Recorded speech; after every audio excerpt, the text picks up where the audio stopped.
শেরপুর জেলা নালিতাবাড়ী উপজেলা জুড়ে অবাধে অবৈধ বালু উত্তোলন, যেখানে জেলা প্রশাসক সহ নালিতাবাড়ী উপজেলা নির্বাহী অফিসার এবং নালিতাবাড়ী আমাদের মাননীয় ছিলেন স্যার নিলাম ডাকের পেপার আমার হাতে।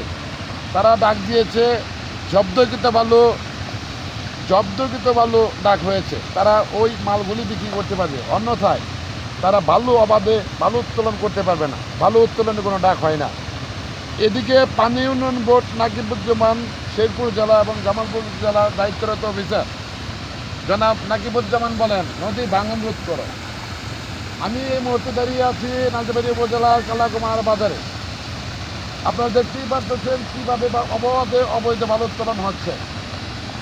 আমি আরও আজকে সারাদিন রমজান মাস রোজা রেখে সারাদিন ঘুরতে হবে, বিভিন্ন জায়গায় আমি অ্যাসাইনমেন্ট করব।